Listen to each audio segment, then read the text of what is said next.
wajah lini tengah AC Milan setelah Ismail Bennacer pulih dari cedera. Kembalinya Ismail Bennacer ke lapangan pada pertandingan melawan Frosinone telah menjadi momen yang lama dinantikan dan kini bisa membayangkan dampaknya pada penampilan AC Milan jika dia kembali ke tim. Menurut laporan La Gazzetta dello Sport, Bennacer telah mengasah seni pengaturan permainannya sejak bergabung dengan Milan. Keahliannya dalam menentukan kapan harus mempercepat tempo permainan dan kapan harus lebih hati-hati, kapan untuk memberikan umpan cepat melewati garis pertahanan, serta kapan menggiring bola, menjadi nilai tambah yang luar biasa. Namun tanda tanya besar muncul untuk Januari nanti saat Piala Afrika digelar. Bennacer telah menjadi juara dalam kompetisi ini pada tahun 2019 sebelum bergabung dengan AC Milan. Namun dia masih belum menegaskan komitmennya dengan kehadiran di turnamen ini. Meskipun demikian, pertanyaan utama adalah bagaimana lini tengah Milan akan terbentuk saat Ismail Bennacer kembali sebagai starter, baik itu dalam formasi 4-3-3 atau 4-2-3-1. Bennacer bisa berperan sangat fleksibel.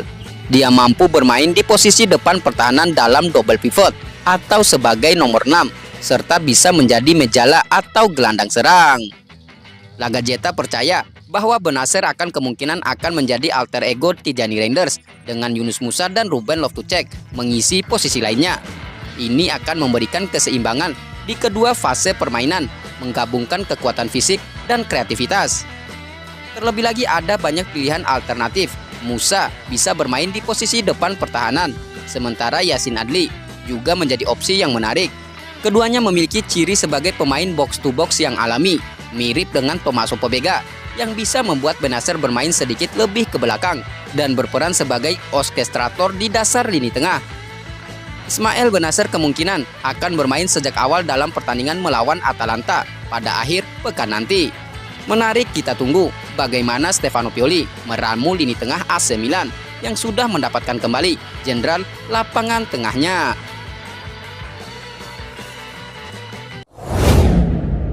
Gini hasil pemeriksaan cedera Rafael Leao. Pendekatan pertandingan AC Milan kontra Atalanta akhir pekan ini diramaikan oleh potensi kembalinya pemain sayap andalan Rafael Leao yang telah menjadi harapan bagi Rossoneri. Leao, pemain asal Portugal, telah menjalani serangkaian pemeriksaan medis termaksud MRI yang menunjukkan proses pemulihan cederanya telah berjalan baik.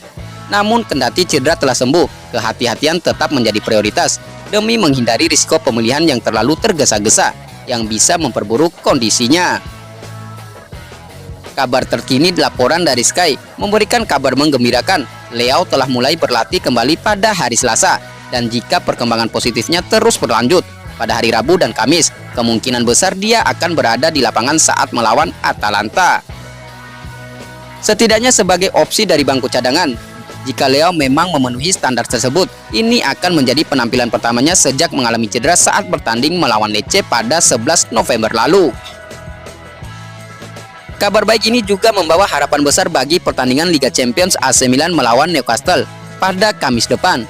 Kehadiran Leao akan menjadi suntikan semangat bagi Rossoneri dalam menghadapi pertandingan penting tersebut, memberikan aspek positif di tengah serangkaian cedera yang membelit skuad Stefano Pioli.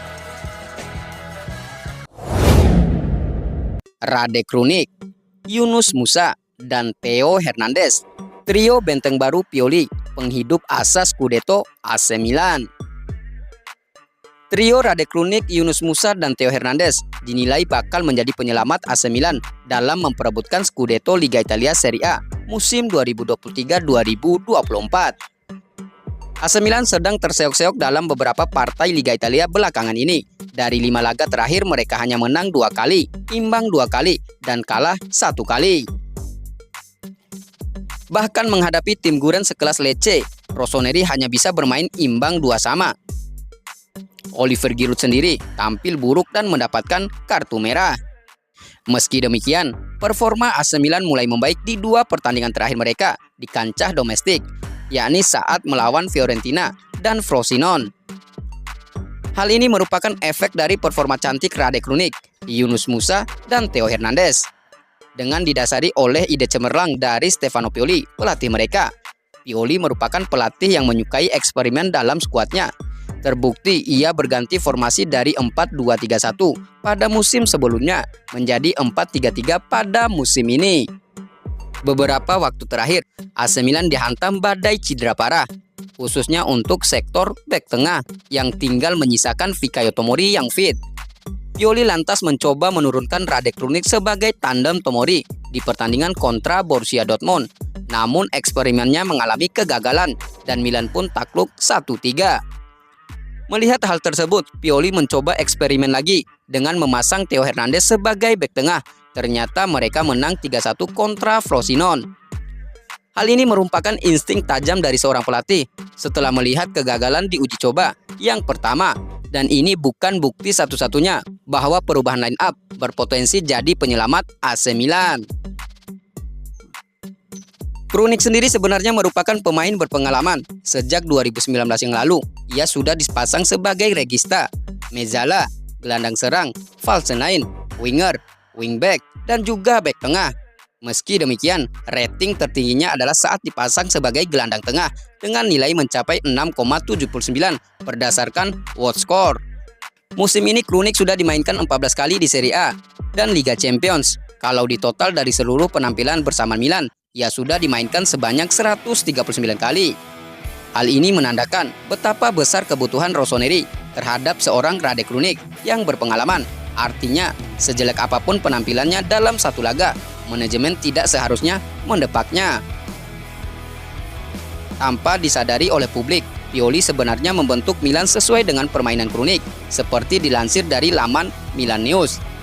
Kemudian ada Yunus Musa, rekrutan anyar Milan pada bursa transfer musim panas 2023. Musa sebenarnya gelandang kanan, namun Pioli menempatkannya sebagai winger saat melawan Frosinone. Ia melakukan 17 kali umpan positif, memenangi 4 duel, dan melakukan recovery bola 3 kali. Selain itu, Musa juga pernah ditempat sebagai wingback saat melawan Hellas Verona dan bek kanan saat menghadapi Lecce. Stefano Pioli pernah memuji fleksibilitas kemauan berkorban sang pemain. Hal inilah yang dirasa akan membuatnya semakin cemerlang di masa depan.